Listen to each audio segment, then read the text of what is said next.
Eh, Hoy es un día muy especial porque hemos dado ya inicio a actividades presenciales. Arrancamos con ciclo de historia. De paso, los invito este viernes también al ciclo de historia. Y en el día de hoy arrancamos también en forma presencial con actividades de solidaridad. Este es un tema también de los temas de Nasopen que nos fascinan, el tema solidario. Y qué tan bueno tener entonces acá a Nuri, que es la coordinadora del Comité de Solidaridad, el equipo de Solidaridad, y a un gran invitado, el doctor Héctor Echeverry Tobón. Ya Nuri les hará un poco la descripción de la hoja de vida de él, autor de un libro, y bueno, es una muy importante, muy agradecido, estamos acá por su presencia. La esposa de Harold también, qué alegría tenerla por acá, a todas las personas que en la tarde de hoy nos acompañan.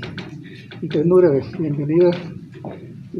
Tenemos entonces inicio a esta maravillosa charla, Vivir un contrato de arrendamiento. Bueno, muy buenas tardes, maravilloso que estén todos acá, que hayan respondido a nuestra invitación. Esta es una de las primeras actividades que hacemos dentro del Comité de Solidaridad en su línea estratégica de promover la salud emocional entre los asociados de Asopen. Entonces, y hoy con un tema muy importante, porque realmente nosotros en la vida... muchas circunstancias, muchas situaciones, así seamos personas felices, hay cosas que nos causan incertidumbre. Ahorita decía el doctor y les va a explicar en su charla cómo parece ser que mientras más viejos nos ponemos, más miedos tenemos. Y él ahorita muy concretamente les va a hablar sobre qué. Entonces son muchas las incertidumbres.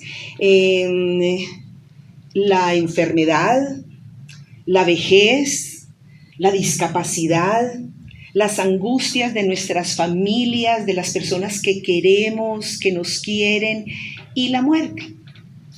Afortunadamente, gracias al reconocimiento de las emociones, el saber que sentimos, porque además sentimos, pero también ese nivel de claridad, de autoconciencia que podemos tener, somos los únicos que podemos concebir la muerte.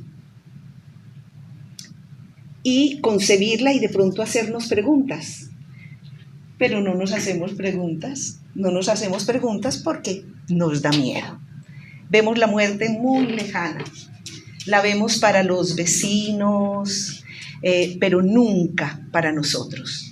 Claro que aquí tenemos personas que de alguna manera ya hemos pasado y de pronto recientemente por esas pérdidas. El doctor Héctor les va a explicar un poquito más por qué es importante, no es solo amigarnos con la muerte, sino verla como parte de ese proceso natural de vivir. Entonces, yo no los voy a demorar más porque aquí tenemos la autoridad en este tema. El doctor Héctor algún día me lo encontré porque me hablaron de un libro maravilloso, Morir sin miedo y sin dolor. Yo prefiero que él les cuente la historia, por qué escribió este libro y de dónde le surgió esa idea. El doctor Héctor Echeverry es anestesiólogo. El anestesiólogo da y quita la vida en determinado momento. La quita y la da. Y la devuelve.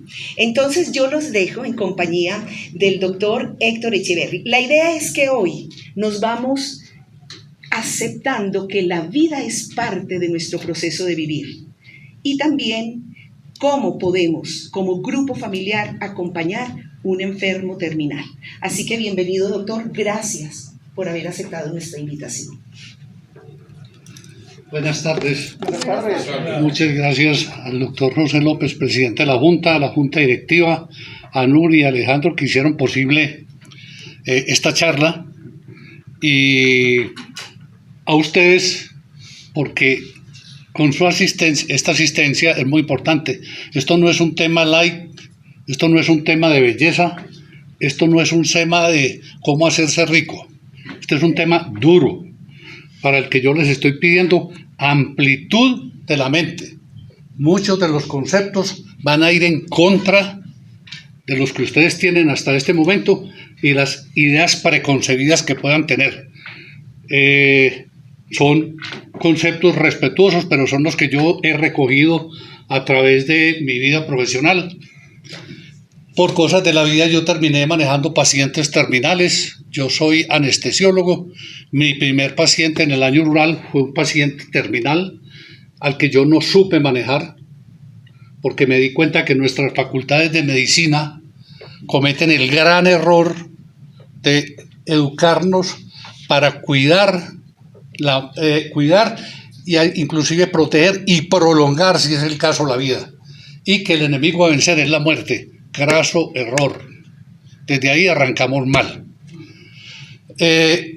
La primera parte de esta charla es humanización de la muerte, y para poder humanizar la muerte es necesario aceptarla. Ustedes me van a decir, pues es obvio que aceptamos la muerte. Falso. Ninguno de nosotros acepta la muerte. La aceptamos en los demás. Pero en nuestro subconsciente tenemos la idea de que somos inmortales. La prueba más clara es cuántos de ustedes al despertar o al dormirse piensan un momentico en que de pronto no amanecen vivos. Creo que muy poquitos. Entonces, para aceptar la muerte, quiero empezar con 4 verdades y ustedes me van a decir si alguna de ellas es falsa. Primera, desde que nacemos, lo único cierto que tenemos es la muerte. Segunda, nacemos solos y morimos solos. Es un proceso que debemos afrontar en solitario, que no le podemos comprar ni vender a nadie, ni podemos cambiar el turno. Tercero, la muerte es la única democracia perfecta.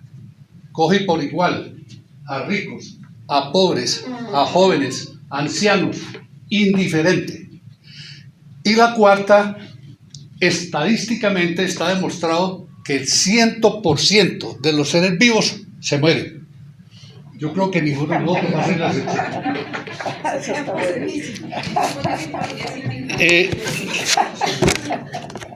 Entonces, como les digo, hay otro concepto. Yo les dije que desde que nacemos empezamos a morir. Tuve un error, es desde antes, desde la vida intrauterina. Cuando el óvulo y el espermatozoide se juntan para formar la vida, desde ese momento se forma una simbiosis dinámica entre la vida y la muerte. Tan cierta que podemos decir, sin temor a equivocarnos, que la muerte es el motor de la vida. El ejemplo más claro de esto lo trae Pepe Rodríguez en su libro Morir es nada. Él es un escritor español y habla cómo embrionariamente ustedes por ecografía ven la mano de un feto y ven que es un muñón amorfo, sin forma. En un momento determinado, el ADN le envía mensaje al citoplasma celular para que produzca enzimas y destruya las células que están en los espacios interdigitales. Si no fuera por la muerte, no tendríamos esto. Si ustedes toman una fotografía de ustedes de hace 7 años y la miran, ahí no hay nada de lo que ustedes son en este momento. Todas, absolutamente, todas las células son nuevas. O sea, gracias a la muerte de infinidad de millones de células, se permite el nacimiento de otras que vienen a suplantarlas y que nos facilitan el seguir viviendo. Hay otro, para reforzar esta idea de aceptación de la muerte, yo les quiero traer un contrato de arrendamiento que mencionaba Nuri al principio y lo traigo aquí en el libro. Entonces dice, contrato de arrendamiento. Para mí es el contrato más, perdónenme la expresión, más chimbo y más leonino que yo he visto. Y todos lo firmamos desde el momento de nacer. y no nos damos cuenta. Contrato de arrendamiento, cuerpo nuevo y excelente, cedido para uso temporal. Cláusula del contrato, expira en cualquier momento a discreción del fabricante. Obligaciones del contrato, el cuerpo debe ser mantenido a expensas del arrendatario. Las mejoras se abandonan con el cuerpo, incluyendo las cirugías plásticas. Terminación del contrato, en cualquier momento, en cualquier lugar, sin previo aviso, sin derecho a la apelación. El arrendatario deberá abandonar el local al instante, esté o no esté preparado. Creo que más claro no puede ser. Por un lado de este contrato está el acta de nacimiento y por el dorso está la fecha de muerte, con la hora, el día, el lugar en blanco. ¿Ves? Yo creo que con esto, aceptando la muerte, por lo menos queden pensando en esos puntos y aceptando ya la muerte, vamos a ver ahora por qué le tenemos tanto miedo a la muerte.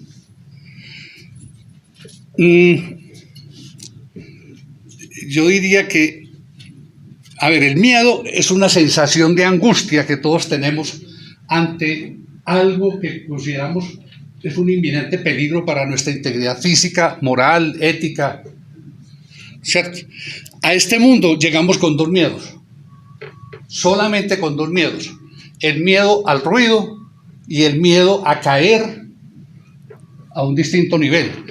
Ustedes lo habrán visto cuando iban a llevar a sus hijos al pediatra recién nacidos o a los nietos, y ustedes ven que el médico da una palmada y el niño abre los brazos. O si el pediatra lo coge, lo sienta, medio lo deja caer, hace lo mismo. Ese es el reflejo de Moro que le está indicando al pediatra que el sistema nervioso está bien desarrollado, el sistema nervioso central. Los demás miedos son inculcados por el adulto al niño como proyección de sus propios miedos. Ahí tenemos entonces el famoso: ya viene el cuco, ya viene el diablo, si no haces esto tal cosa, y si no haces esto tal cosa. O sea, desde el mismo nacimiento, todo lo basamos en el miedo. Y solamente... Me gustaría hacer una pregunta, ¿se puede? Sí. Yo en algunas lecturas que he hecho hay una diferencia entre el temor y el miedo. Sí, claro. El miedo es, por lo que he leído, es algo infundado, como usted lo acaba de mencionar. Y el temor es algo natural. Claro. Es que yo quisiera que desde el principio diferenciáramos esos dos si es posible. Es que el miedo, para saber cómo... claro, el miedo en su justa medida es un factor que nos ayuda a preservar la vida. Y es una barrera que impide que cometamos acciones o actos que vayan contra la integridad física, moral o ética. Cuando el miedo sobrepasa su escala normal, entonces ya se convierte en pánico. Eso ya es distinto, eso ya es patológico. La diferencia es entre temor y miedo. Sí. Temor y miedo. Sí. Como les digo, lo uno es patológico y lo otro es normal. Entonces, los demás miedos son inculcados por el adulto. Y vamos a ver cómo a través del miedo nos inculcaron los principales principios y valores. Empezamos con el amor. El amor verdadero, sincero e incondicional que nos vino a enseñar Jesucristo, cómo lo transformamos por medio del miedo. Entonces, ustedes relacionan miedo y ustedes ven a la mamá o a la abuela con la cucharita dándole de comer al niño y diciéndole: te quiero sí, y al papá diciéndole: te quiero si haces o dejas de hacer tal cosa. Nos consideramos que estamos actuando muy bien y no comprendemos el daño que estamos haciendo. Es que cuando usted dice te quiero sí, ya es un amor condicionado, coartando la libertad, quitando la dignidad del niño. Y el niño, que es más inteligente o al menos tiene una mente menos contaminada que la de nosotros, empieza a pensar. O sea que yo puedo manipular con el miedo. Yo puedo lograr cosas con el miedo. Puede ser lo que Elizabeth Kubler-Ross llama amor de prostituta.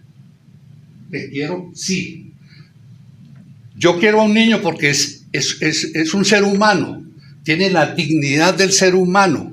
Es hecho a imagen y semejanza de Dios.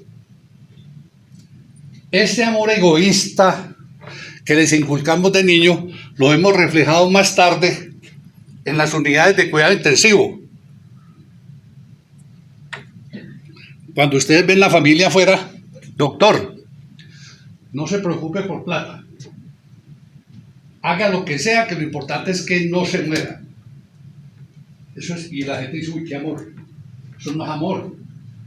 Eso no es amor. No le está importando el dolor ni el sufrimiento del ser que está al otro lado de la puerta. Simplemente no quiere hacer el duelo.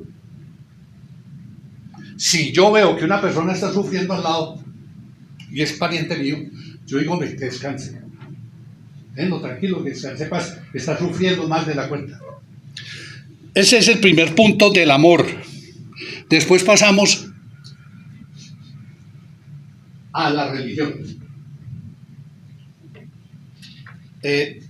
Desgraciadamente, y es la mayoría de todas las religiones, yo considero, en primer lugar, que la religión mía es un accidente geográfico.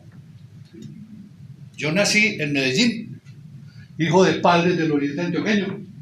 En Colombia, escasamente podría ser budista o hinduista, musulmán. Me tocó y me siento contento. No soy practicante, trato de ser más espiritual que religioso, pero me tocó y la acepto. Pero es la manera como nos inculcaron la religión. Entonces empezamos con el bautismo. Todos los niños nacemos con un pecado original. La cuenta es que yo no me considero. Si yo nazco recién nacido, ¿por qué va a tener pecado original? Y la única manera de borrar ese pecado original era con el bautismo. Y si el niño se moría sin el bautismo, se iba para el limbo. Miedo. ¿Y qué era el limbo? Una sala oscura, donde estábamos privados de ver a Dios. Yo no me acuerdo de eso, pues. Después un Dios allá arriba, inquisidor, buscando las acciones buenas y las acciones malas. Si la balanza se inclinaba hacia el lado bueno, al malo, a chupar candela. Y si se inclinaba para el lado bueno, no era que íbamos a pasar de una. Teníamos que pasar primero por un juego lento en el purgatorio. Nunca entendí qué era eso. Antes de ir al cielo. Estoy hablando de lo que me tocó a mí y creo que les tocó a todos ustedes, porque somos más o menos de la misma época.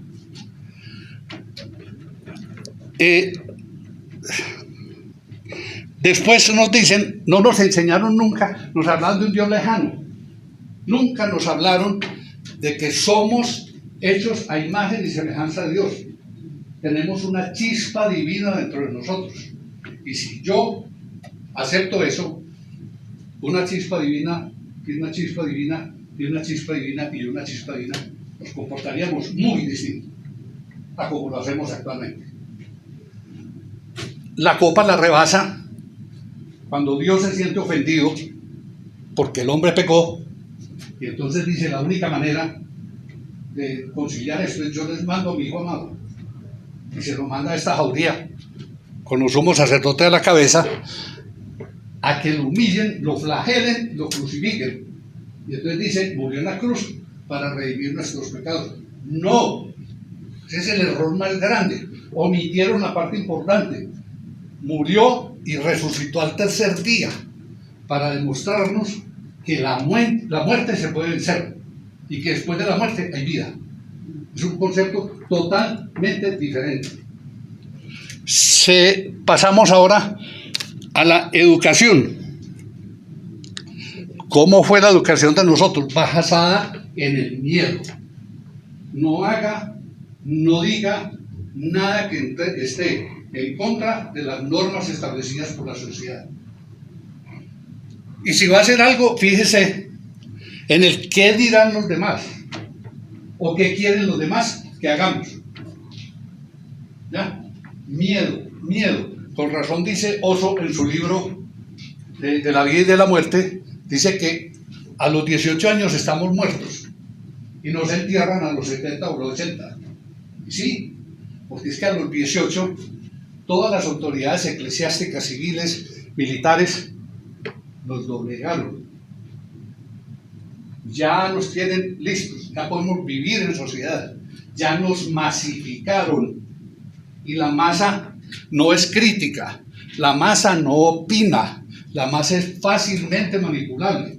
Entonces, nos quitaron el derecho a replicar, a criticar, a rebelarnos con investigación y con conocimiento, no con ideas cortas, cabellos largos.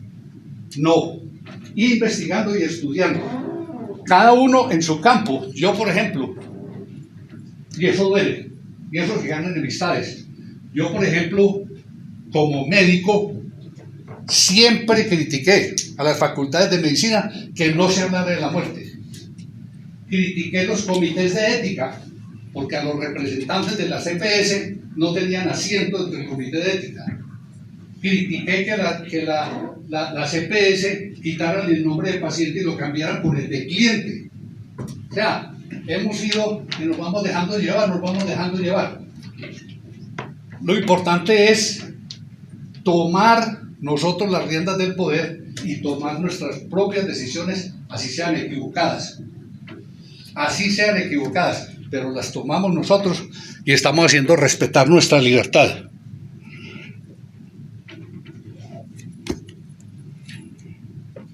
Lógicamente, con todo esto se agrega el factor sociocultural. Una sociedad como la nuestra, todos los de acá vivíamos en barrios en la década de los 50. En los barrios todo el mundo se conocía, eran abiertos, había una gran solidaridad. Usted se asomaba por la ventana y veía en esa casa hay 5 o 6 personas afuera en la noche conversando, ahí hay un enfermo. Usted lo sabía. Cuando usted se levantaba y podía ver el aviso funerario, fulano de tal descansó en la paz del Señor, la familia invita a las exequias. ¿Ya? El cuerpo era velado en la sala de la casa. Todos nos recordamos 4 o 5 velones, la señora rezando, los hombres tomando tinto, y ahí, después de que todo el mundo tenía el derecho a ir a darle la despedida. Me acuerdo mucho que mi papá siempre me decía, me llevaba a los velorios, teniendo yo 5 años o 6, me levantaba y me decía, toque al muerto para que nunca le dé miedo a la muerte. Y creo que le funcionó. Creo que en parte le funcionó. Después, el entierro era llevado en una procesión hasta la iglesia. Allá se hacían todas las ceremonias. Y de ahí hasta el cementerio, también en procesión. En el cementerio se le hacía la última despedida. Cada 8 días la familia iba, los parientes más cercanos, al cementerio, le cambiaban las flores, rezaban unas oraciones. Mire la ceremonia que estamos haciendo. Mírenla. Y después venían las novenas, que hoy en día está fuera de tono, fuera de moda. Eso es on, eso no es in, eso es mañé. Y no nos damos cuenta de la importancia de las novenas. Por Dios, las novenas es un honor que se le hace al muerto. Es una solidaridad con la familia, es un acompañamiento, es volvernos a reencontrar todos los amigos. Y para los orientales son 9 días, porque es más o menos lo que tarda los diferentes cuerpos en hacer su desaparición, el etéreo, el racional, todo lo que ustedes saben. Y científicamente ya está demostrado que cuando usted recibe una noticia de esas, de una muerte cercana, no del papá o la mamá, porque son muertes esperadas, pero de su cónyuge, de su hijo, de su hermano joven, en su organismo produce o libera una gran cantidad de endorfinas, que son sustancias muy similares a la morfina, que tienen como finalidad sedar. Y por eso los 3 primeros días, usted dice, ¿qué pasó? ¿Dónde estoy? Yo no siento como tanto dolor, porque usted está bajo los efectos de la endorfina. Esos efectos empiezan a bajar y más o menos desaparecen al 9º día. Por eso al 10º día están duros en el duelo, porque ya no va nadie y sus endorfinas están en el nivel normal. A ver el pastel. Con razón decía el capellán de Carlos I, rey de Inglaterra, decía, los sabios revisan su vida diariamente a la luz de la muerte, y morir bien es un arte que todo hombre debe aprender mientras goza de buena salud. Desgraciadamente pensamos en la muerte cuando ya la tenemos encima. Con todos estos principios basados en el miedo, ¿qué hace el ser humano? Buscar apegos, tratando de liberarse de la muerte, adquirir poder, adquirir riqueza, pensando que eso lo va a liberar de la muerte. Los apegos son buenos, hay que distinguir entre apego y deseo. Los deseos son buenos, gracias a eso pues todos progresamos.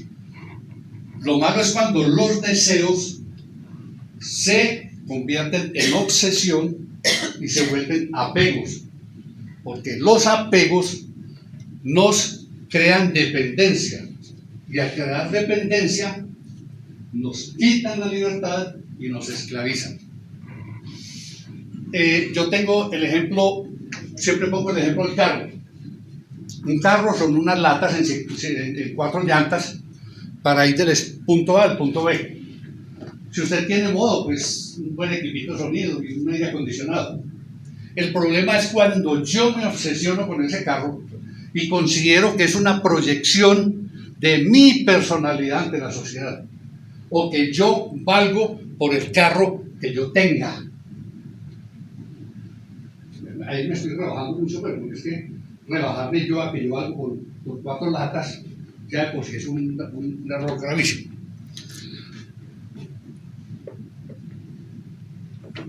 En esto nos lleva mucha ventaja los budistas. Los budistas dicen, todas las cosas y todas las personas son pasajeras, son cambiantes y son destructibles. Por lo tanto, disfrútelas en el momento presente. No se obsesione con ellas y esté dispuesto a perderlas en cualquier momento. Miren la ventaja que nos llevan. Y estamos hablando de cosas y de personas. Nosotros somos muy amigos a decir en Occidente, mis padres, mi esposa y mis hijos. Y eso ya está demostrado que no es tan cierto. Y les voy a poner un ejemplo que me llamó mucho la atención, que lo trae Gibran Jalil Gibran en su libro El Profeta. Y él dice, vuestros hijos no son vuestros, son los hijos y las hijas del anhelo de la vida por perpetuarse. Llegan a través de vosotros, mas no son realmente vuestros. No os pertenecen aunque estén con vosotros. Podéis darles amor, pero no vuestros pensamientos. Podéis albergar sus cuerpos, pero no sus almas. Sus almas moran en la casa del mañana, que ni siquiera en sueños podéis llegar. Podéis y mucho pareceros a ellos, mas no tratéis de hacerlos semejantes a vosotros. Nosotros, él pone un ejemplo muy claro. Dice, usted es el arquero, tiembla el arco, trata de ponerlo lo más lejos que pueda la flecha y elijo la flecha, pero después de que elijo, de que el arco soltó la flecha, usted ya no tiene ningún control. Entonces dejémonos de... O sea, tenemos que estar sometidos a que en cualquier momento perdemos la pareja, que en cualquier momento perdemos al hijo. Todo es cambiante, todo es perecedero y todo es destructible. Fue genial porque también decimos mi Dios. Entonces si es mío, no es de los demás. Mi Dios. Es mi Dios. Correcto. Estamos totalmente de acuerdo. Y es una ofensa. Decir mi Dios es mío. Perdón, antes de que sigamos, nos somos muy apegados a decir mi. Y mío son cosas, no seres humanos ni personas. Es más, ni siquiera animales ni plantas. Cosas. Pero entonces yo como hago para decir mi esposo, yo no voy a decir el esposo, tengo que decir mi esposo. Un compañero que elegiste. Pero si yo digo compañero, van a creer que es que no me casé con él. No le importe que esté dirán. ¿Cuál es la diferencia en que esté casado o no esté casado? Es que mire cómo pensamos, Eres el cariño. Exacto, cariñito y ya. Es que si estamos casados, no somos casados, ¿cuál es la diferencia? Por ejemplo, en esos papeles, por ejemplo, yo voy a una cita médica o a una cirugía y me van a decir quién la está acompañando. Yo voy a decir mi esposo. Me acompaña fulano de tal. ¿Quién es? Es mi compañero. Es compañero. Pero puede ser que No, es que hay que cambiarlo. Mire, la idea de esto es que esto no es fácil. Esto no es fácil. Mi odontólogo, mi abogado. Eso, mi odontólogo. Es que todo lo tratamos de personalizar. Mi empresa, mi jefe sabe que eso es prestado. Por ejemplo, yo tengo un tablerito en que escribo, gracias a Dios por prestarme a mi. Mire, y es que es muy curioso con esto de los apegos. Usted ve la gente que es apegada al trabajo, la gente que es apegada. Yo me pongo a ver en los gimnasios, la mayoría de las personas que hay, al cuerpo atlético, es un miedo a la muerte. Los apegos al trabajo, a conseguir dinero y a conseguir poder, ¿qué es? Miedo a la muerte. Así de sencillo. Y pensamos que si atesoramos, nos vamos a escapar. Yo hasta ahora no he visto ningún carro de trasteo detrás de un carro motor. Y creo que no lo voy a ver. O sea, aquí no dejamos nada. Es como cuando usted llega a un hotel de esos resort que le ponen un sello aquí libre de todo. Y usted puede ir a 5 restaurantes de distintas nacionalidades, tiene bebidas las que quiera, pero no puede sacar nada. Eso es lo que nos hacen en la vida. Vaya, aprenda. Usted no se va a llevar nada.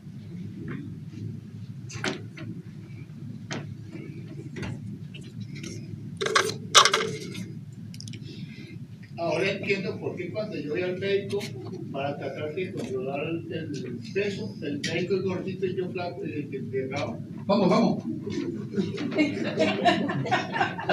Y ahora cuando entiendo por qué cuando voy al médico para decirle que tengo problemas de peso, ¿sí? Yo voy al médico y el médico es bien gordo, ¿sí? Y él me dice, tranquilo, siga lo mismo. Mire, usted vaya a un gimnasio y eso no le garantiza nada. El que se muere ahí va a morir muy sano, pero va a morir.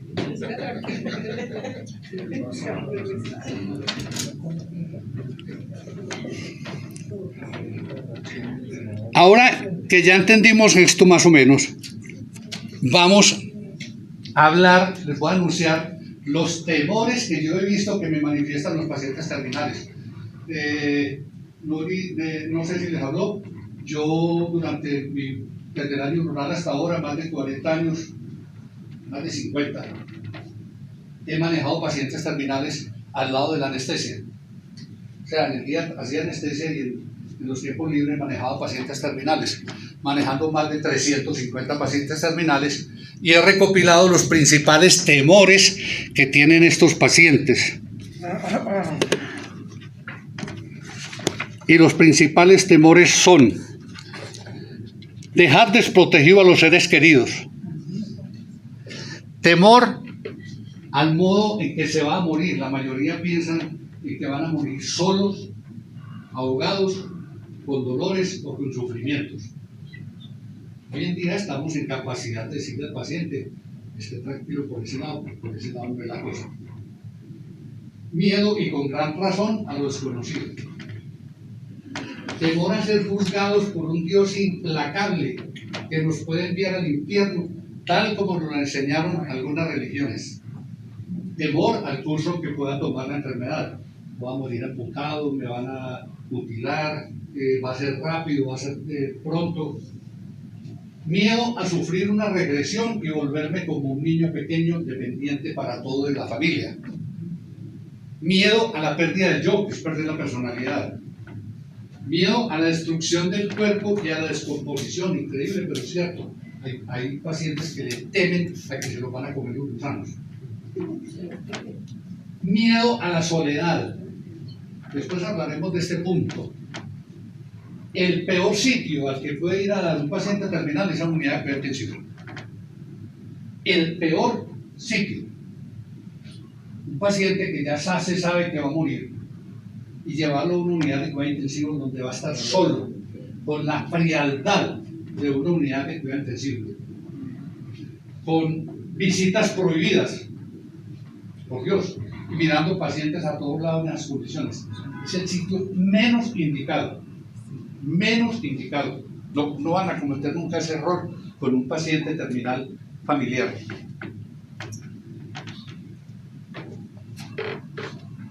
Estos son más o menos los miedos que yo he recogido de los pacientes. También me dicen: doctor, ¿cómo irá a ser la muerte mía? Es que le tengo miedo. La muerte depende de varios factores, la manera como usted vaya a morir. La primera depende de su personalidad, la manera como usted haya manejado el estrés, como sea capaz de superar los obstáculos de la vida. Eso depende de usted. La segunda depende mucho del tipo de enfermedad, y ahí es poco lo que yo puedo hacer. Es muy distinto un cáncer de páncreas, ¿ya?, a un cáncer de los huesos. El de páncreas para mí es la muertidad. Siempre lo repito. Para mí el cáncer de páncreas es la muertidad. Te lleva en 2 o 3 meses. No es doloroso, te da tiempo de cerrar ciclos, te da tiempo de pedir perdón, de arreglar cuentas, todo. La peor muerte, para mí, y la más injusta, es la muerte repentina. Usted se va sin cerrar ciclos. Usted no fue capaz de decirle a la pareja: te quiero, te amo. A los hijos, te perdono y espero que me perdonen. O sea, es lo más frío que yo he visto. A mí me pasó un caso de un paciente. Me llamaron se había muerto un amigo y me llamaron a que acompañara a la familia que tenía problemas con el duelo, y yo fui y me decían: ay, si le hubiéramos pagado ahora al doctor cuando nos dijo tal cosa, si le hubiéramos hecho caso, él una vez se quejó de esto. Puros sentimientos de culpa. A los 15 días yo volví a ver cómo estaba la situación. Ese sinvergüenza no nos dijo que tenía moza. Tenía un hijo por ahí. O sea, no te da tiempo a arreglar nada. Eso es lo más injusto. Pero es que hay gente que dice que la muerte de infarto es la muerte de los justos. Realmente entonces no tiene nada de justo. Nada justo, es lo muy justo. Lo justo para el muerto, pero no para la familia. ¿Para qué? Porque no será que, pues como yo lo veo, es mejor. Chao y ya. Pues, si es una muerte repentina, ¿Para quién es bueno? Para que se va. Al muerto, para la familia, al Para que muerto. se va es bueno. Pero se necesita. Cerró ciclos, Se necesita. dejó tratamiento, dejó las ahí va el problema. Y usted me dice pues que uno no se debe apegar a nada, entonces para que el testamento. Pero en nuestra sociedad usted tiene que dejar los bienes por lo menos repartidos, que el banco no se le quede con la plata y se la congele. O sea, todas las cosas se tienen que arreglar. Y eso es lo de menos, es decirle a la pareja: te quiero, te perdono, por favor ayúdame en eso. Pero toca hacerlo en vida. Todos los días. Todos los días. Todos los días toca decirle: te quiero. Y ahora yo ¿De qué se arrepienten los pacientes? Ahí está. Miren, ¿de qué se arrepienten los pacientes de no haber hecho? Coraje para haber vivido fiel a mis principios. Haber trabajado tanto y haber descuidado la familia. No haber expresado sentimientos. Me faltó más contacto con mis amistades. Ojalá me hubiera permitido ser feliz y dedicarme tiempo a mí mismo y no todo el tiempo a los demás. Y hacer una búsqueda personal de Dios. Pero eso es llorar sobre la leche derramada. Pero a nosotros que estamos vivos nos sirve para saber de qué se arrepienten los pacientes de no haber hecho, para no cometer los mismos errores. Yo, basado en lo que he aprendido, saqué un decálogo que yo llamo decálogo para perder el miedo a la muerte, pero sobre todo para formar una nueva generación, que es la que a mí me preocupa. Una generación que no le tenga miedo a la muerte, que la mire como algo normal, que tiene que suceder. Este decálogo yo lo resumí en los siguientes. Primero, aceptar la muerte como algo inevitable. Segundo, liberarse de conceptos, creencias, ideas que nos acompañan desde la infancia y que se sustentan en castigos eternos. Tercero, los apegos generan dependencia y terminan por quitarnos la libertad. Cuarto, defender la libertad como el don más preciado que Dios nos dio. Tomar las propias decisiones, así sean erróneas, pero que las demás no las tomen por nosotros. Quinto, a este mundo venimos a aprender, a amar y a servir. Ojo con esto. Aquí no venimos de rumba. Y el que piense que la vida es una rumba, está equivocado. Lo único que la muerte no puede acabar es el amor. Y el amor es el único bien que existe en el universo. El único mal es el miedo. Vivir el presente como lo único cierto. El pasado por la experiencia que nos ha dejado y el futuro es desconocido. Cada religión envió su Mesías, y estoy hablando de las más importantes para mí, que son la católica, los budistas y los del hinduismo. Y cada uno vino a traer un mensaje. Jesucristo vino a hablar del amor incondicional. Buda vino a hablar de la compasión, pero no de la compasión de que pobrecito. Él dice, cuando el miedo toca al paciente, lo convierte en lástima, que es lo más despreciable que hay, que a uno le sientan lástima. Cuando el amor toca al paciente, lo convierte en compasión. Yo me meto dentro del problema. Y Krishna, que hablaba del perdón de Mandela, ¿cierto? Mire, el perdón, ya aquí me voy a extender un poquito, el perdón es como decía Mandela, al salir por la puerta de la libertad: si yo no dejo atrás el odio, el rencor, la furia, voy a seguir estando encarcelado. Igual. Nos falta a nosotros. Ya que nos falta a nosotros.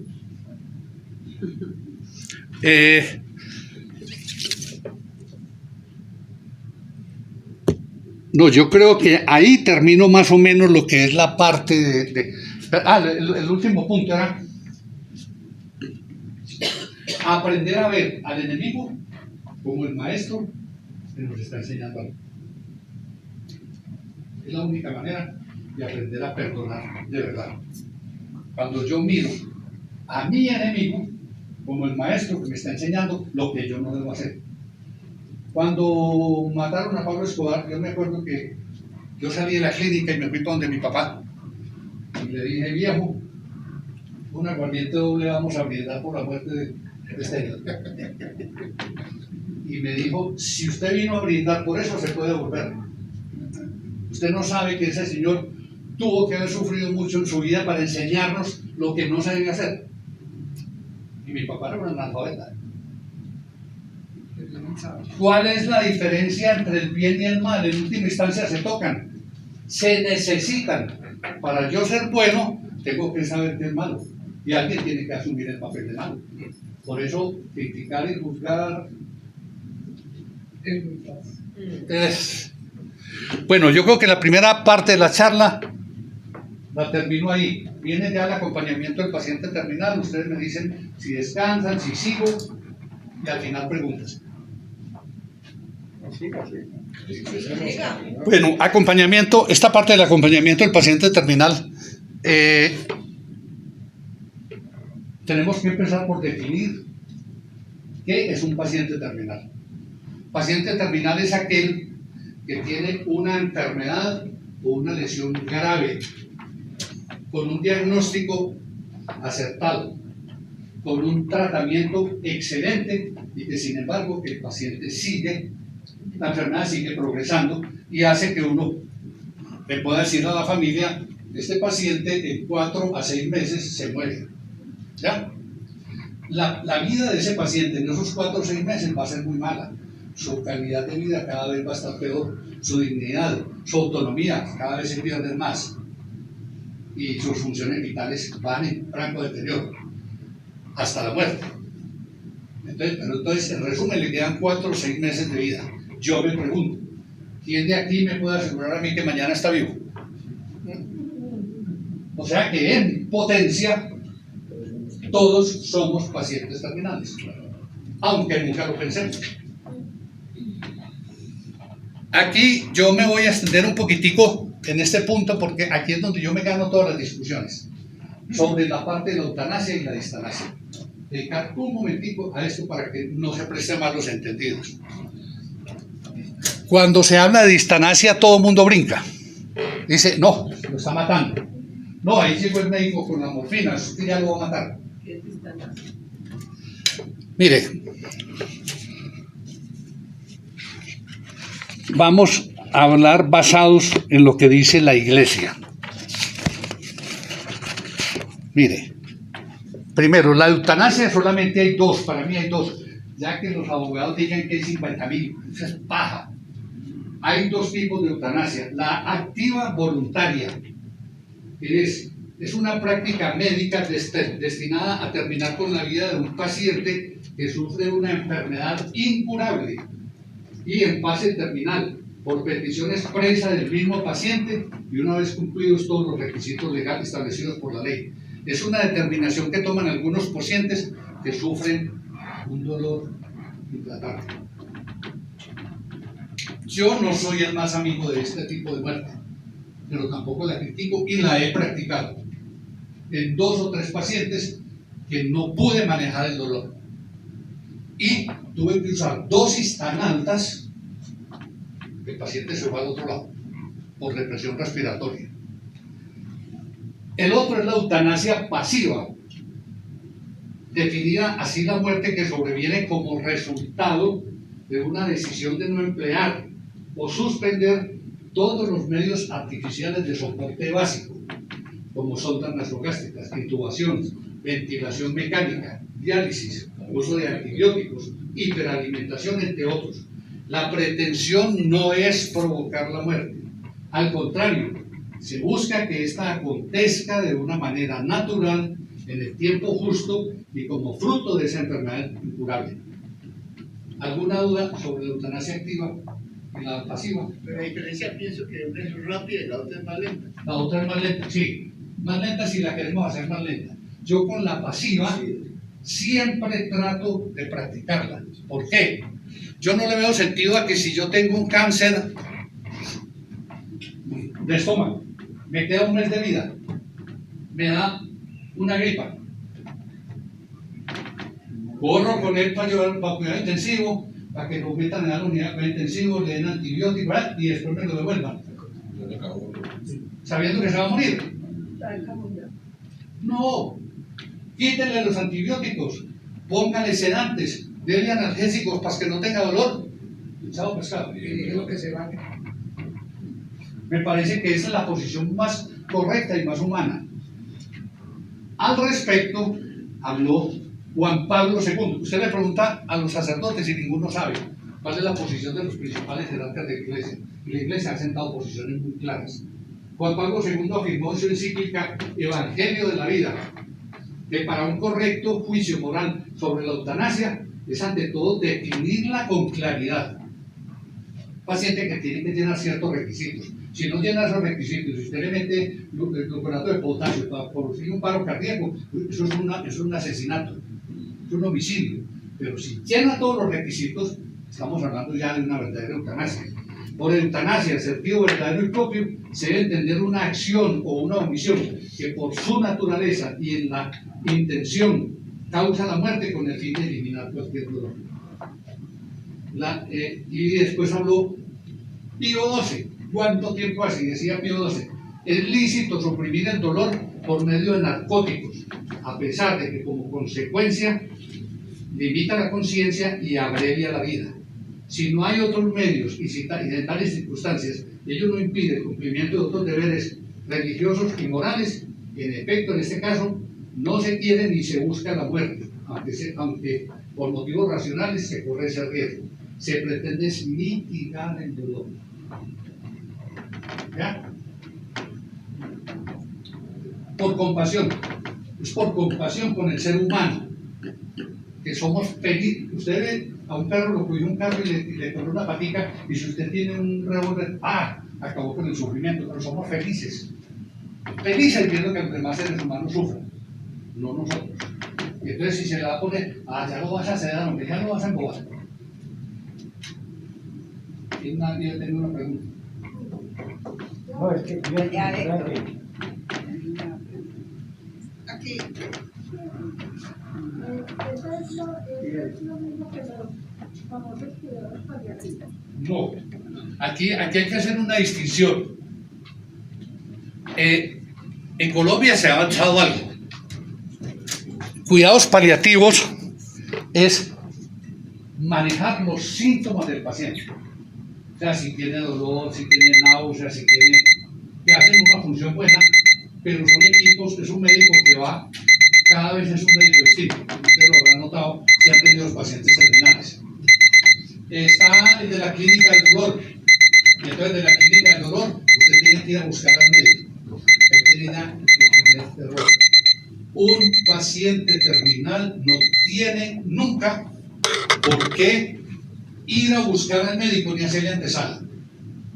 Sobre todo que son pacientes que van con sondas, van arrastrando cilindros de oxígeno, van en malas condiciones y no van a tener intimidad con el médico, porque siempre van acompañados. Entonces entran donde el médico y el paciente no se atreve a decir nada, porque ahí está la mamá, ahí está el hermano, ahí está... O sea, no hay ningún tipo de confidencialidad. Es el médico el que debe buscar al paciente que ya fue declarado terminal.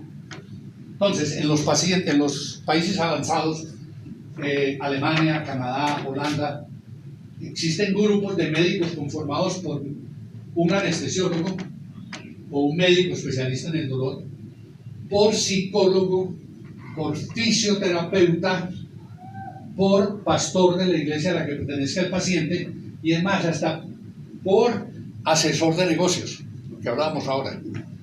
Este grupo, el gobierno le asigna 3 o 4 casos, no más, pero tiene que estar dispuesto a atender al paciente a la hora que él diga. Recuerden que el paciente terminal lo que no tiene es tiempo, y cuando él dice ya, es porque ya.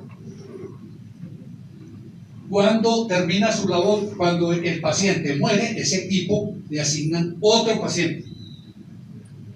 O sea, es un acompañamiento de verdad.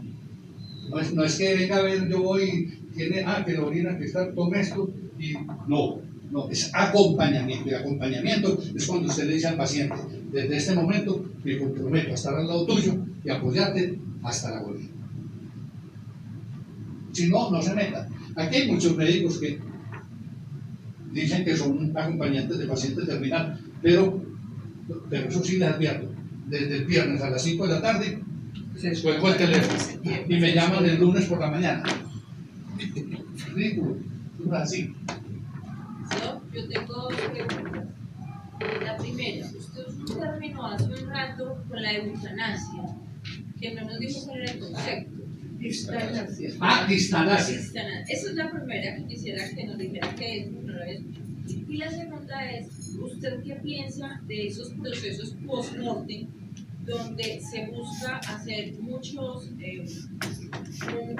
actividades en zona al muerto, pero voy siembro un árbol un día, al mes voy y hago otra cosa, y al año todavía estoy haciendo ese tipo de relacionamiento, no sé, permanente con quien ya no está, si será bueno? Excelente pregunta. La primera, distanasia es todo lo contrario de eutanasia.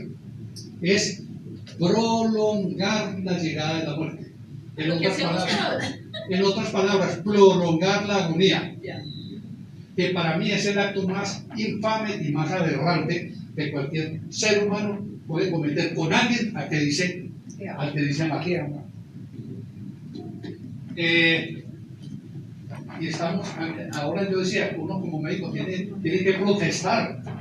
Por ejemplo, hay pacientes que yo visito que tienen un cáncer de estómago, les tienen una placa de tórax y ya vieron que hay metástasis en el pulmón, o en huesos con una gamografía ósea, sabiendo que la quimioterapia y la radioterapia ya no tienen ningún sentido en cuanto el paciente tiene metástasis, y sin embargo les mandan y las EPS. Y lo más triste y lo más cruel de todo, usted necesita 10 sesiones de radioterapia o de quimioterapia y le dan la orden inmediata. Sí. Y da un frasco de morfina. Y no la dan. No lo dan. Sí, así es. No se lo dan. Y cada sesión de quimioterapia o radioterapia vale más de $1 millón. Y el frasco de morfina vale $15,000. Y lo otro, estos se hacen, es más relacionado con el duelo. Sí. Mira, yo pienso una cosa, soy muy realista. El que se fue, ya había cumplido su misión en esta tierra. Va a evolucionar en otros planos, en otras dimensiones, a seguir su evolución. Y el que quedó es porque todavía tiene misión que cumplir. El duelo normalmente, los primeros 3 meses se acepta llanto, dolor, lo que usted quiera. En el caso mío, yo llegué a pensar en suicidio cuando olvidé, a los 3 meses. Pero a los 6 meses, usted ya tiene que estar. Y al año, tiene que haber superado siquiera el 80% del duelo. O usted está haciendo un duelo patológico o tiene unos sentimientos de culpa impresionantes. Y muy bueno que siga sembrando árboles, así no sirvan para el otro y no para en ese caso, las ceremonias, los ritos son buenos. Todo lo que nos acerque, nos ponga en contacto con la muerte. Mire, hoy en día un niño, cuando lo dejan, mejor dicho, usted hoy en día se muere, usted no ha dado el último suspiro y ya lo meten en una bolsa negra porque ya la funeraria viene por usted y al otro día le devuelven un saco de huesos. Las cenizas. Al niño no se le permite ver la muerte. Mire, dicen los dioses, dicen los sabios que los dioses nos dejaron 3 tesoros fundamentales que son la enfermedad, la vejez y la muerte. Sobre todo la enfermedad y la vejez, porque nos hacen pensar en la muerte y nos hacen trascender más allá del plano netamente material. Todos los ritos y las ceremonias que tengan, lo que les contaba, al niño no, enfermedad, vejez y muerte, no, es felicidad, alegría, salud, belleza, todo. Juventud. Y la mamá se fue al cielo. ¿Ah? Y la mamá se fue al cielo. El niño chiquito que le muere, la mamá fue al cielo. Y maneras de poner a los niños en contacto con la muerte son muchos. Yo tengo un nieto y en un cumpleaños me le regalé un pescadito beta. Yo se lo regalé con doble intención. Y le dije, bueno, de aquí para adelante va a ser tu responsabilidad, lo vas a cuidar. Y este alimento es una bolita de estas por día. Y cada tanto yo vengo y le cambiamos el agua, todo el paseo. Se fueron a unas vacaciones y la pecerita quedó en manos de la muchacha de servicio, le echaba más alimento de la cuenta, el pescadito se murió.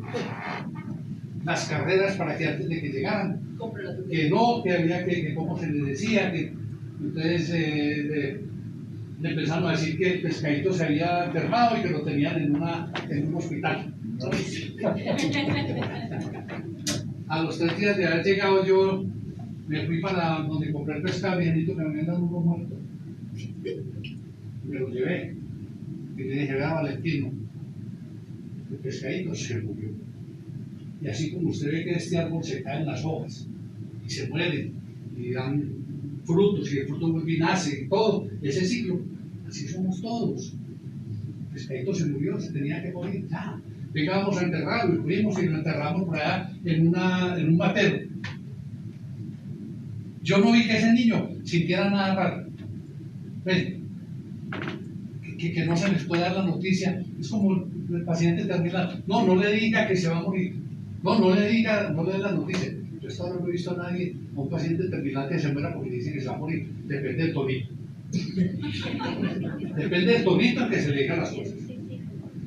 Entonces, le pusieron procesita al pescadito. Le pusieron procesita al pescadito. Se le puso flores. O sea, toda la ceremonia. Es que eso es lo que estamos olvidando. Los ritos y las ceremonias. Yo le quiero preguntar cuando una persona tiene cáncer, yo casi nunca me he dado cuenta. Yo sé que les hacen exámenes para que no se den cuenta si tiene metástasis, pero casi nunca le hacen la gamografía. La gamografía es el principal examen a un paciente que tenga cáncer. Es que yo tengo en este momento una hermana con cáncer. Fíjate la gamografía ósea y ahí te aparece si hay metástasis de huesos. Okay. Bueno, siguiendo, porque nos va a quedar, no nos vamos a tener tiempo, entonces con el acompañamiento, ya vimos, lo primero que yo hago es reunir la familia, y en esa reunión yo me doy cuenta quién es el paciente, qué apegos tiene, qué hobbies, qué le gusta, qué no le gusta, ¿ya? Y quién es ahí me doy cuenta de quién tiene sentimientos de culpa, que dice, no, yo hago turnos 20 días seguidos, ese no lo escoja el líder, ese no es, tampoco es el que más grite y el que diga yo pongo plata, no. Es el que usted vea que tiene paciencia, humildad, compasión, amor. Ese va a ser el líder que usted va a escoger. Y usted tiene que escoger un líder porque usted no puede estar, cada vez que usted va donde el paciente, a darle la razón a 20 personas. Sino ese se pone en contacto con los demás, de acuerdo a las instrucciones que usted le haya dado.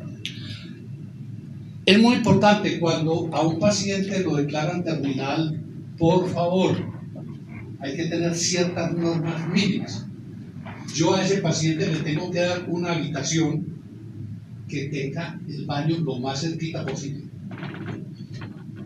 que sea una habitación iluminada, que la cama esté en la mitad para que yo pueda abordarlo por este lado, con el fin de facilitar el cambio de sábanas y de vestimenta. Por favor, poner ambientadores. Ustedes no saben lo que siente un paciente muriéndose, que defecó y no se han dado cuenta, no lo han cambiado, o que los tejidos ya están en descomposición y empiezan a exhalar ese olor cadavérico.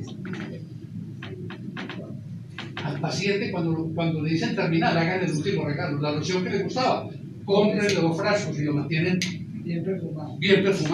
Dios, es lo más degradante y lo más humillante que puede tener un ser humano. Un detalle: siempre debe haber una mesa de noche con agua abundante y con una campanita por si el paciente necesita algo. Tiene que haber 2 o 3 sillas por si quiere aceptar visitas. Es muy importante una ventana, que para nosotros en la vida eso no significa nada. Para el paciente terminal es el contacto, el único contacto que tiene con el medio exterior. Por eso se da cuenta si está haciendo sol, si está lloviendo, si los árboles están florecidos, si hay frutos, la gente que está pasando. Es el único contacto que tiene. Si ya quieren más refinados, ser más refinados y quieren los colores predilectos para la muerte, entre el naranja y el amarillo. Y si quieren olores, el sándalo es el más aceptado por los pacientes. Ahora vamos a ver las diferentes etapas por las que pasa. Perdón, ¿me puede explicar por qué esos colores? Es una investigación que han hecho. Pero no es Pero, que ¿en tenga, qué le ponen no los es que colores amarillos a la energéticamente ropa? sea Ah, mejor. no, usted le pone el color amarillo, por ejemplo, en el mantelito de la De la la mesa. La vibración de onda que tiene La Eso. cortina. Es correcto. Tiene que descubrir Las sábanas. el color amarillo. Pero un momentico, en eso falta mucha educación, porque en algunos asilos que hacen cuidados paliativos, meten al que se va a morir en una pieza oscura, sin ventana. La ignorancia. Es que estamos, mire, yo me agradezco cuando me dan el chance de dar estas charlas, porque son unas enseñanzas que me dejaron a mí Y más de son 350 costosísimos. pacientes. El bendito asilo cuesta un infierno de plata. Bueno, entonces las etapas por las que pasa el paciente cuando le dicen que se va a morir. Y ahí tiene el primer problema. La familia, ¿qué es lo primero que hace la familia? Doctor, ¿qué hay que hacer? Pero un momentico, espere que no, él ya no puede pensar. Se considera que el paciente terminal es castrado mental, que no puede opinar, que no puede hacer nada. Entonces, cuando se da la noticia, lo primero que hace el paciente y la familia es un shock emocional que desencadena toda una serie de procesos a nivel físico, psíquico, teológico, filosófico, o sea, se afecta todo. Y la pregunta que surge es ¿por qué? Nunca nos preguntamos ¿para qué? Que sería la respuesta ideal. Empieza una serie de peregrinaciones a buscar distintos conceptos médicos, a ver si alguno le dice que hay un error de diagnóstico. Cuando ya se han recorrido 20 médicos y definitivamente no, viene la segunda correría, que es la más triste, y es buscando el chamán, buscando el brujo, buscando el santo milagroso. Y ahí es donde tumban a la mayoría de los pacientes. La negación es una etapa por la que todos pasamos. Es el primer mecanismo de defensa ante una noticia de esas. Mientras busco otros mecanismos más elaborados para poder defenderlo. Es muy raro el paciente que niegue hasta el final. O sea, es una etapa que pasa rápido mientras el paciente se acomoda, su psiquis se acomoda y le echa mano a otros mecanismos. Los que persisten mucho tiempo en la negación son los jóvenes. El joven no acepta.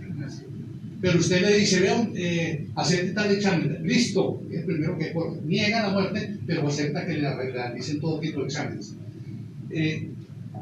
Es muy normal cambios en la vestimenta, cambios en la alimentación.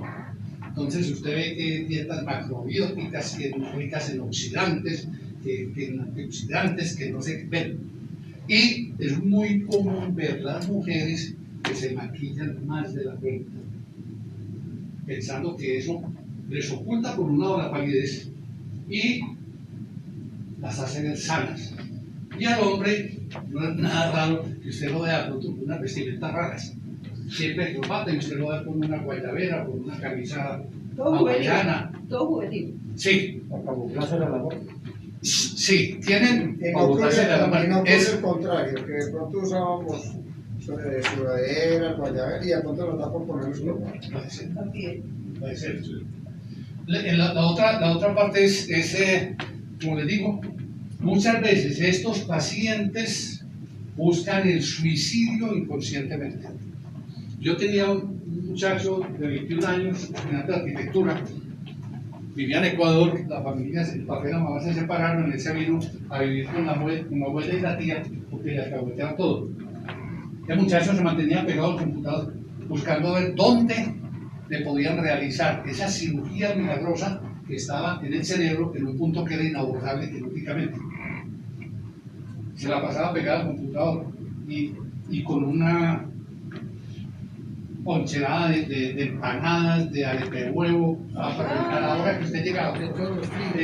Estaba pesando 91 kilos cuando yo le dije, pues, Danito, no te vas a morir de tumor cerebral, pero sí te va a matar la obesidad y las consecuencias. Usted me dijo, ¿cómo así? Es que uno gordo se puede morir. Empezó a comer y en cuestión de un mes subió a 120 kilos y se murió. Se suicidó, ¿no? También es muy frecuente que las mujeres jóvenes le dicen a uno, doctor, si yo dejo comer, ¿en cuánto tiempo me duermo?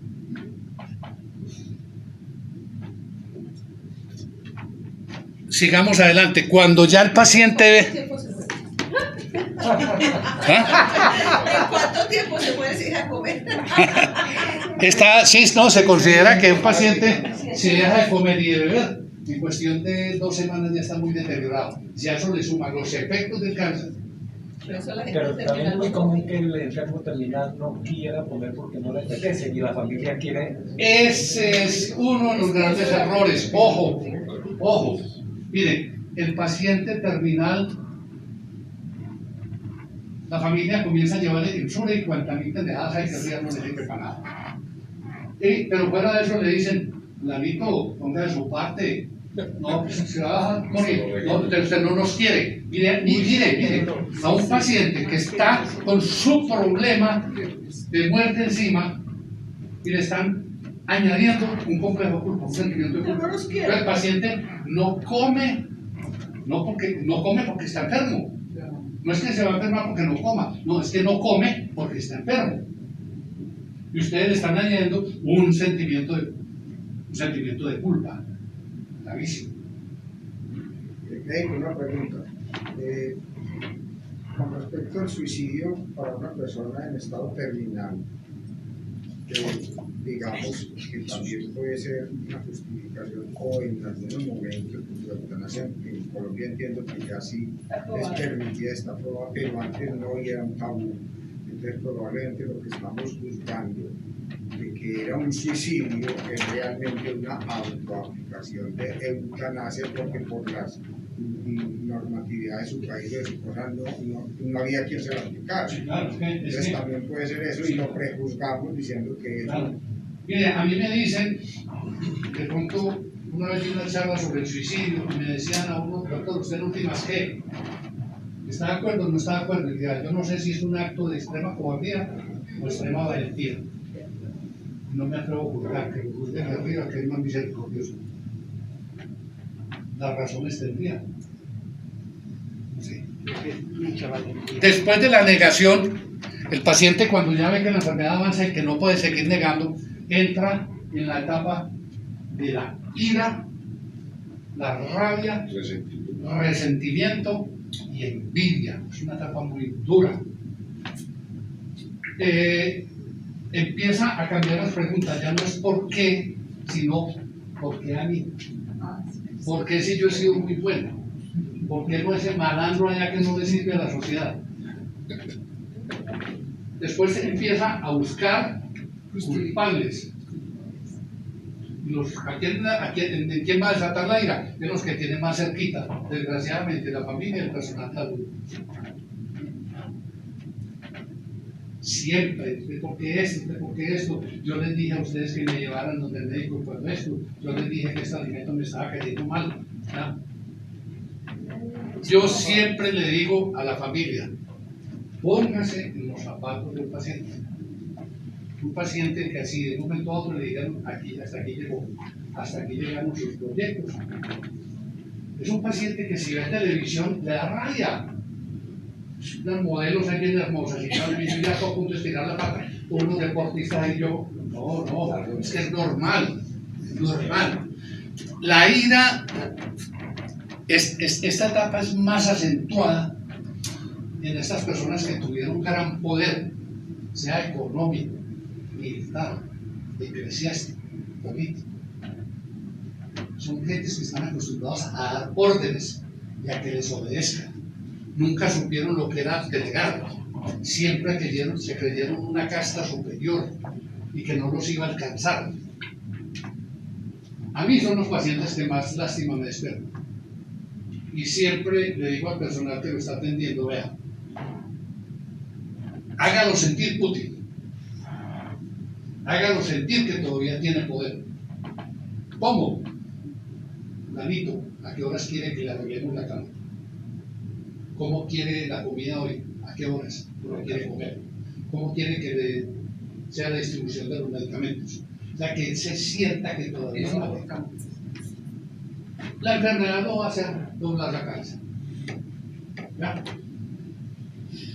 Otros que sufren mucho con esta etapa son los sacerdotes y los monjes, porque ellos creen que por su profesión Dios les va a dar inmunidad. Aquí una vez yo estaba en la clínica Rosario y me dijeron que diera 2 charlas sobre el manejo de pacientes terminales, y yo les di unas charlas, y al final de las charlas, pero charlas resumidas, pues, yo me puedo quedar aquí esta mañana hablando de la muerte, del paciente terminal, de todo.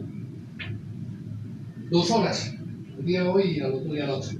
Se me arrima una monjita y me dice, doctor, estoy lista, es que vamos a montar aquí el programa de acompañamiento del paciente terminal. Y ya con lo que usted dijo, ya estoy lista. Y me dijo, tengo un paciente que es un sacerdote en la 525. Tiene un cáncer, paciente ideal.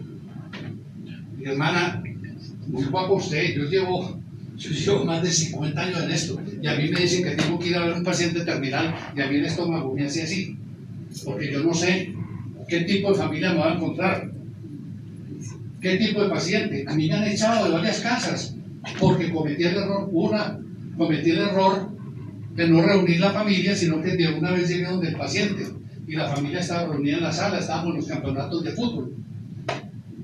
Y cuando yo llegué, les dijo, no, su mamá está muy preparada, yo creo que va a tener una muerte tranquila. ¿Cómo así? ¿Y usted a qué vino, pues? Usted no vino a curar. Afuera. Afuera. Porque cometió un error de principiante. Usted primero tiene que reunir la familia, pedir el consentimiento de la familia y después se abordar al paciente. ¿Qué estamos hablando?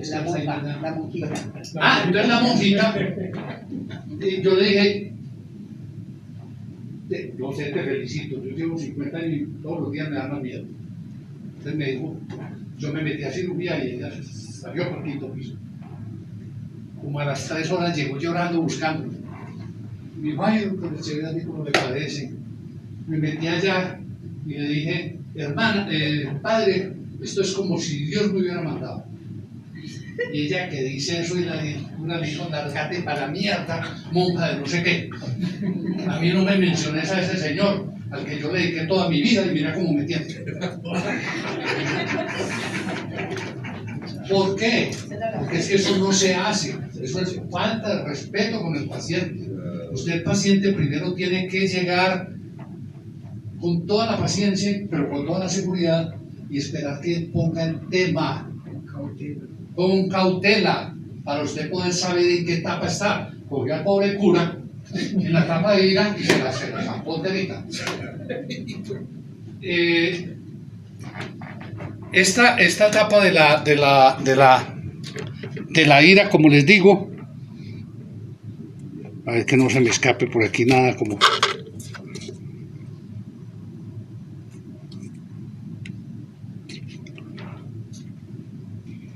Siendo todas las etapas difíciles, siendo todas las etapas en las que están hablando tan difíciles para el paciente, pienso que la ira es mucho más complicada para la familia, ¿no? La ira es complicada para los dos. Sí, pero obviamente, sí, para todas las etapas. Pero el que lleva al punto es la familia. Después de esa etapa de ira, el paciente comienza a ver que la enfermedad le está ganando la pelea y que por ahí no es la cosa. Entonces trata de pactar. La tercera etapa es la del pacto, que es muy útil, pero dura muy poquito. Entonces cuando el paciente dice, por las malas no pude, ahora me voy por las buenas. Entonces le dice al cura, le dice al médico, le dice a Dios, al universo, le dice, dame una segunda oportunidad y te prometo. Empieza a hacer las promesas que usted menos se imagina. Son promesas que se hacen por lo general en secreto. Tiene que ser una persona que esté acompañando al paciente mucho tiempo para que tenga la confianza y le cuente. Ya, doctor, yo le prometo que dono mi cuerpo a la medicina. ¿Dónde le digo? Yo le prometo que la mitad de mi capital se va para los pobres. Me comprometo a que voy a ser un ciudadano ejemplar en todo sentido. Son promesas que por lo general, como les digo, se hacen en secreto, nunca se cumplen. Y siempre llevan implícito un sentimiento de culpa. Pasa muy rápido esta etapa, desafortunadamente, porque es como un medio respiro para el paciente. Después ya viene la etapa de la depresión, cuando ya el paciente ve que definitivamente no hay nada que hacer.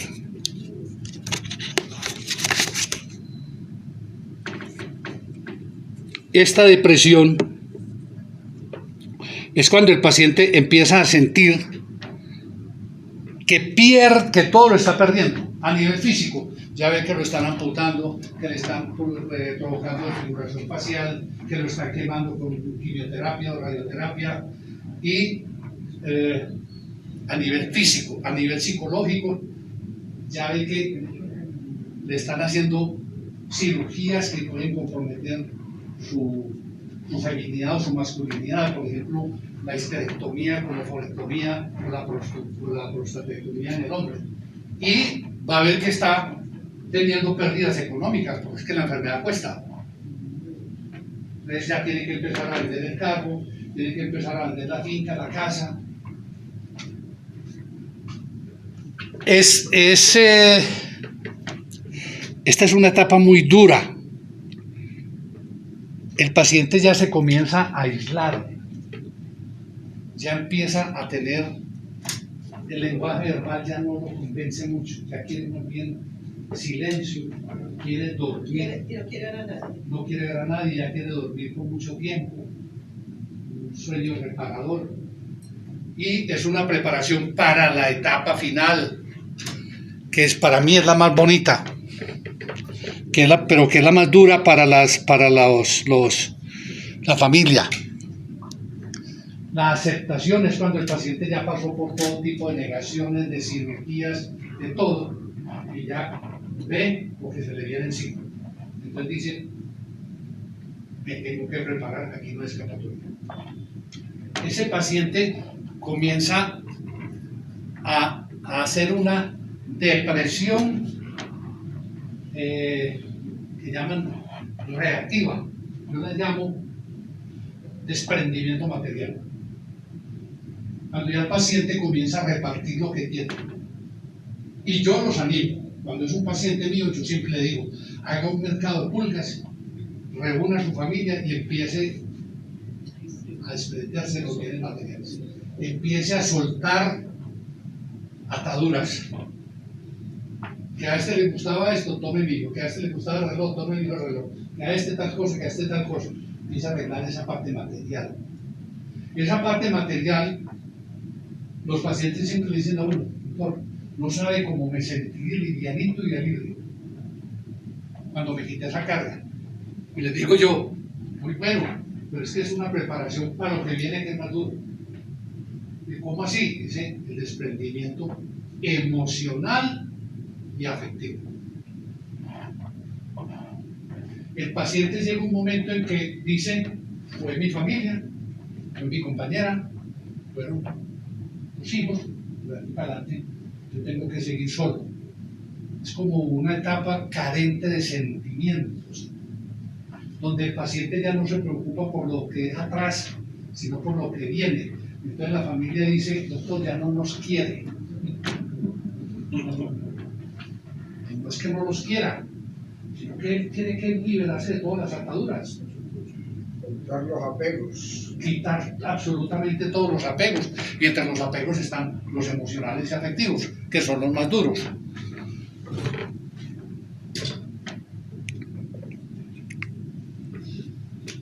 Ojo con estos pacientes en esta etapa, están muy mal, ya aceptaron que se van a morir y se entregan. Entonces la gente dice, muchas veces habla sin tener en cuenta que el paciente está ahí, si está dormido. Este paciente agudiza todos los sentidos, la vista, el oído, todo, absolutamente todo, y oye lo que uno no oye y ve lo que uno no es capaz de ver. Entonces hay que ser muy prudente en los comentarios que se vayan a hacer delante de él.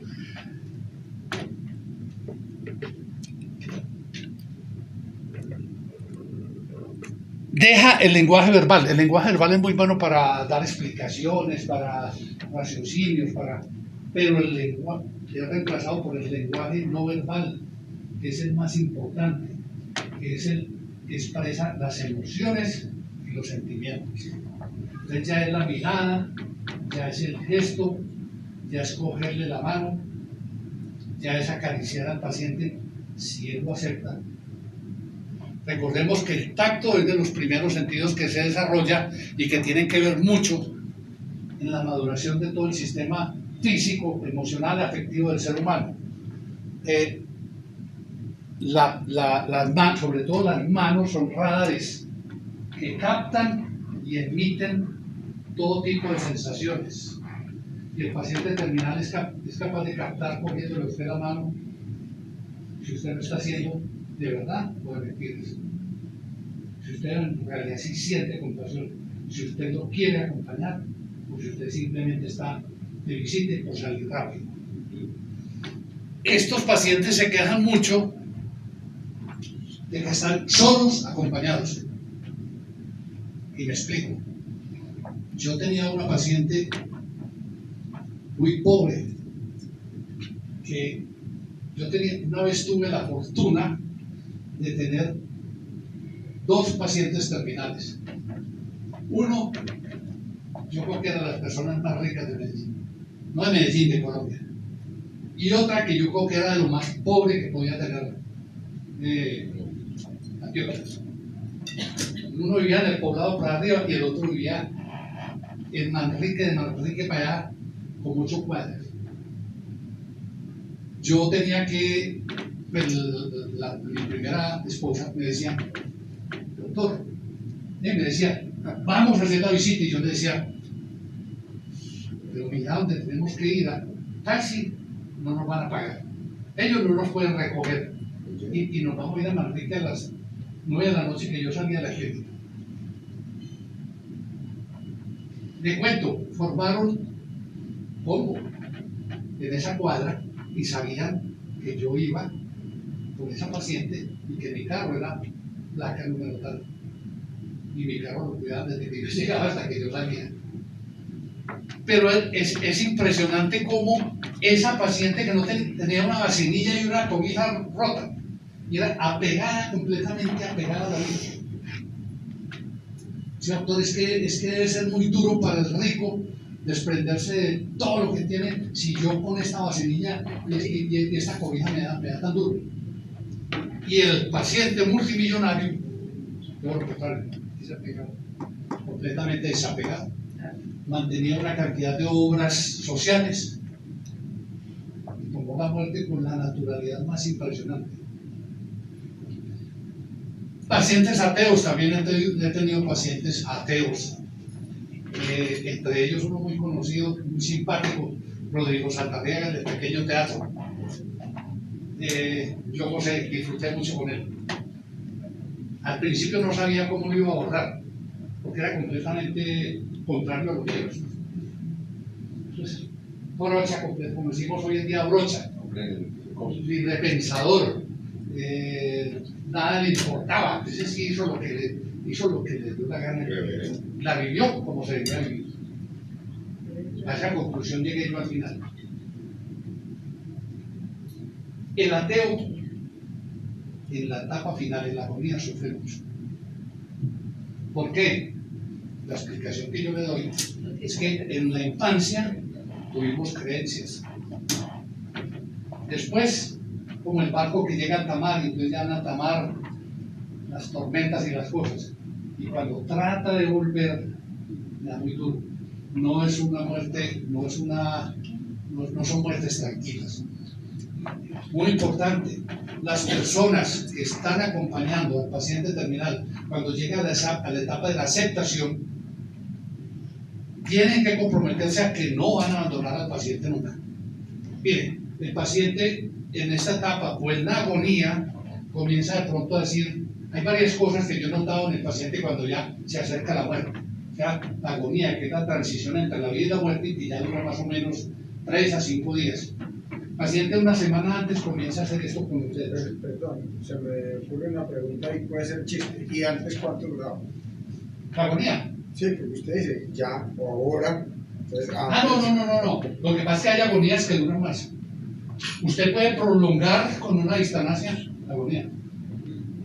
¿Me entiende? Sí. Pero normalmente es 3, 5 días lo más aceptado. Hay otras que son más prolongadas.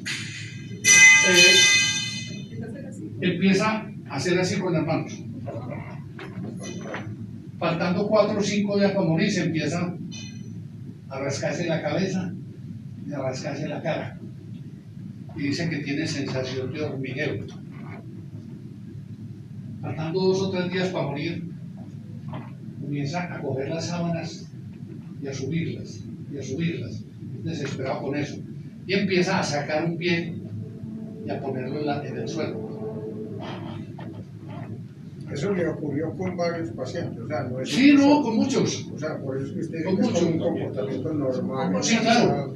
Y me fui a investigar, por ejemplo, en la agonía el paciente tiene varias cosas. Es un paciente que suda, pero es frío.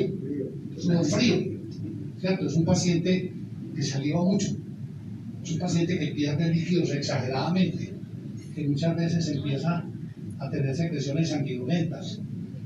Su estado de conciencia oscila entre la conciencia, la inconsciencia, la agitación, el desespero.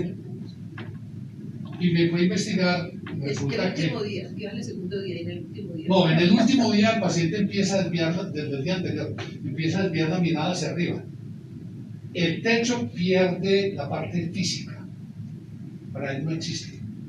Y empieza a decir, viene mi papá, viene mi mamá por mí. Estoy viendo el túnel. Estoy viendo el túnel. Para los pseudocientíficos que yo llamo, eso es producto de la proyección de los deseos y de la hipoxia celular. Y entonces me da mucha, cerebral, perdón. Entonces me da mucha pena, porque yo he tenido ya varios botones con algunos y le digo, contame una cosa, ¿cuántas agonías has asistido? No, pues yo he asistido a la de mi papá, me tocó ver morir. Son los argumentos. Mire, en todas las religiones se aceptan los ángeles. Es un concepto que está admitido en todas las religiones, los ángeles.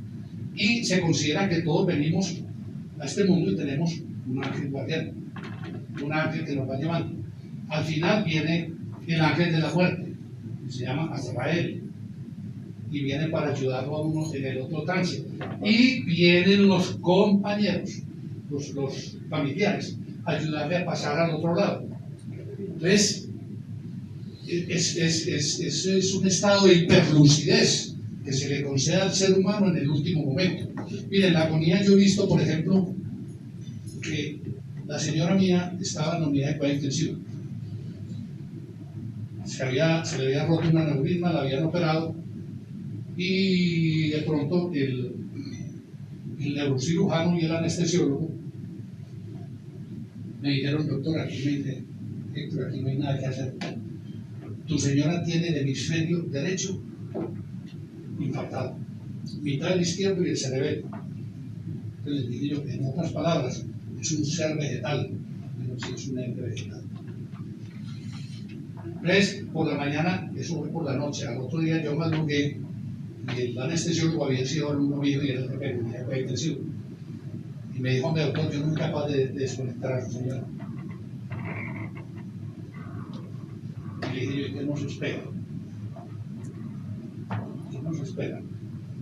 Que se sematice el cerebro, pero le está infartado.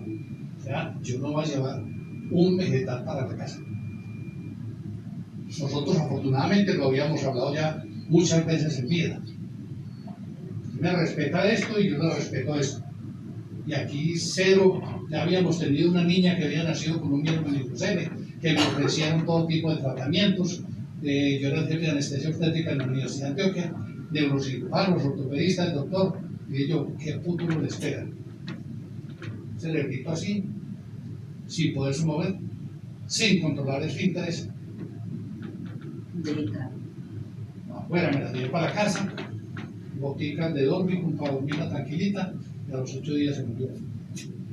Y ya la señora le dijo, doctor, le agradezco mucho, venga, yo tomo la decisión. Fui, la desconecté del ventilador, se quedó 3 horas ahí con esos ronquidos de la parte intubada. En un momento determinado abrió los ojos de todo, y eso lo he visto en muchos pacientes, la mayoría. Abren los ojos, miran alrededor,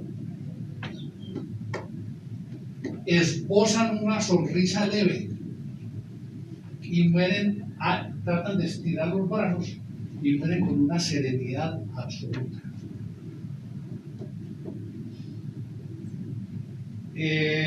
Por eso les digo yo, a la muerte no hay que tenerle miedo, porque al final yo no he visto ningún muerto con cara de pánico. No lo he visto, o sea, Y todos son con un soplaste. todos sí, todos son con una placidez absoluta. Yo quisiera aprovechar la oportunidad para dar una explicación. ¿Qué sucede en las personas terminales? En un momento dado uno ve que la persona se murió. Y al ratico, mientras va uno, vuelve y ahí está otra vez navegando y le llega a ocurrir todo. Mire, le tengo esa explicación. A mí me ha tocado enterrar con lo que usted quiera, pues, acompañar papá, mamá, hermanos, hermanas, hija, esposa. Mi hermana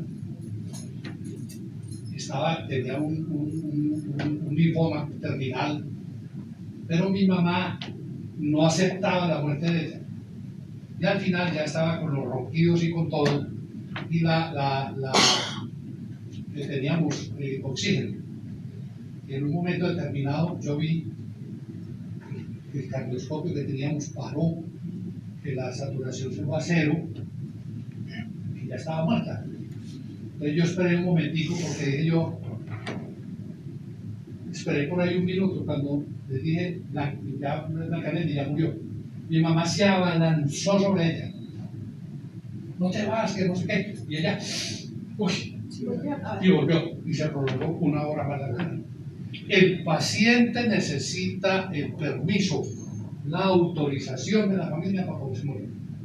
Y si usted no se lo autoriza, espera el momento de estar solo y se va. Oye, lo menciono y bueno, de pronto me sirve como experiencia, fue el caso de mi madre. Mi mamá en 3 oportunidades hizo eso. Y yo sin saber por qué sospeché que había un apego muy grande de mi madre hacia mi hermana menor. Claro. Y si hay alguien en la habitación, yo lo primero que digo, cuando el paciente ya está agonizando, por favor, el que va a entrar allá no entre a llorar. Es todo lo contrario, es el momento de ir a alentarlo. Papá, mamá, o esposa, te manejaste muy bien conmigo, te perdono, perdóname, te doy toda mi autorización, te puedes ir a descansar en paz. Pero si hay alguien llorando, sobre todo que son cosas que no vamos a poder vivir sin ti. Que si tú te mueres, yo me voy detrás. Es mentiroso. Yo me le acerqué y me di cuenta y yo le dije, mamá, vete tranquila y no te preocupes por ella, que yo me hago cargo de la niña. Y solo con eso. Y ella inmediatamente descansó, pero ya había hecho 3 intentos. Este sí se hizo cargo de ella. Sí, hasta el momento que eso no se pegaba. Una experiencia. No, pero no. Fuerte de mi hermana, porque No, ya no sé. es presencial en la fecha que murió al día, estaba leyendo una caricia especial que ella siempre me hacía desde que murió a las 10 de la noche, ¿cierto? Yo me asusté, me levanté pensando en ella, ¿cierto? Después, en otra noche, a los 2 meses que al muerto de ella, volví a sentir la misma sensación. Y últimamente, en una misa, estaba pensando en ella y yo me estaba durmiendo y ¡pum! Sentí que ella me empujó como para mi atención. No sé, es una curiosidad, pero la de... A ver, si nos, es que ya nos metemos en otro campo que nos da para otra charla, ya sobre los fenómenos paranormales y percepción y vivencias cercanas a la muerte, experiencias cercanas a la muerte.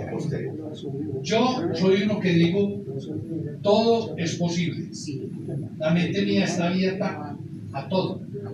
Yo voy depurando lo que voy viendo, ¿verdad? Y para mí nada es imposible. Los seres que se van, en algunos momentos, dicen los orientales, tienen el poder, la autorización del Ser Supremo a que le vengan a hacer a usted como alguna insinuación que va a tratar. No a interferir, ojo, porque es que a mí me da mucha risa por muchas cosas que yo lo absurdas. ¿Cómo llama la iglesia que queda tras de Soma?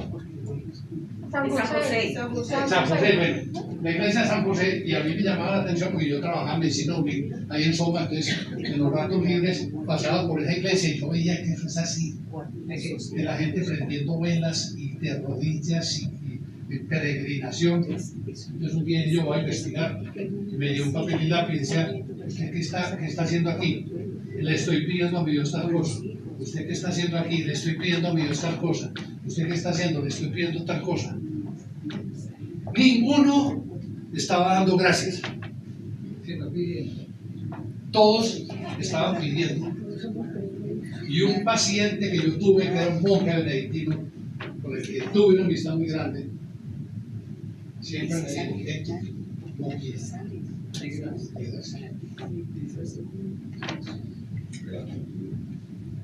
Doctor Héctor, ese tema de los ronquidos es una actitud común generalizada de los personas agonizantes. Casi siempre se ve, porque cuando el paciente está ya en agonía, los pulmones entran en una insuficiencia respiratoria. Al principio, ellos aumentan la frecuencia para tratar de compensar y oxigenar toda la sangre que les llega. Y el corazón hace taquicardia también para ayudar, pero llega un momento en que se descompensa. Entonces los pulmones se comienzan a encharcar de sangre. Y ese movimiento que produce es el que produce los ronquidos. El paciente entra ya en una que uno llama arritmia respiratoria, o sea, ya no es cíclico, sino que es, y de pronto hace apnea, y de pronto vuelve y arranca, y apnea. Ese paciente ya está próximo a morir. Le desespera mucho a la gente, a los familiares, les preocupa. Ese paciente ya no está ahí. ¿Ah? No, hay una manera. No se manifiesta con dolor. Eso No tiene nada, no tiene absolutamente nada. Mire, cuando el paciente lo logramos llevar a la etapa de la aceptación, el dolor disminuye drásticamente. ¿Por qué? Porque el dolor del cáncer es un dolor total. No es el dolor físico es del demente. Nosotros tenemos drogas ya 100 veces más potentes que la morfina, fentanil, sulfentanil. Pues, eso ya. ¿Por qué duele el cáncer, el dolor del cáncer? Porque es un dolor total, es un dolor físico, es un dolor psicológico, es un dolor teológico. Por eso es un equipo que tiene que ir, es como una cebolla que va saliendo en capas. Cuando usted logra que llegue a la etapa de aceptación, el paciente le dice, mire, a mí me decían brujo. ¿Por qué? Porque cuando un paciente me dice a mí, doctor, ¿sabe qué?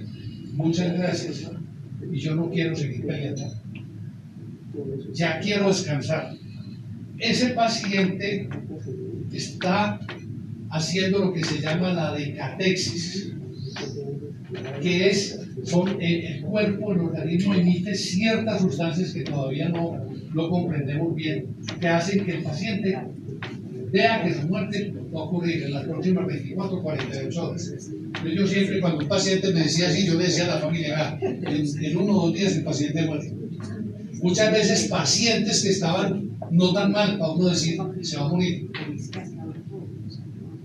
Otra cosa curiosa, la mayoría de los pacientes, cuando usted logra empatía, confianza y los maneja 2 o 3 meses, los pacientes saben la fecha exacta en que se van a morir. Pero solamente se la dicen al médico. Mi hermana me dijo, me muero el 11, del 11 a las 11. Y murió el día 11 a las 11 del mes 11. Doctor, ¿por qué no cuenta la historia del que quería conocer su nieto? Era conocer su nieto y que quería que usted le diera el permiso de llegar hasta ese momento. Ah, sí, bueno, lo que pasa, a ver, aquí viene una crítica constructiva. Desgraciadamente, los médicos, como les decía, estamos muy mal preparados. Yo, por ejemplo, me considero autodidacta. En mi época no había tanatología, ni cuidados paliativos, nada. Fue a punta de experiencias con los pacientes. Yo he hecho mucho énfasis a los sacerdotes, por favor. Por favor. Es un error que un niño nace y lo bautizan y toda la vida lo educan en la religión. Y al final dice, doctor, necesito el sacerdote. Busque el sacerdote.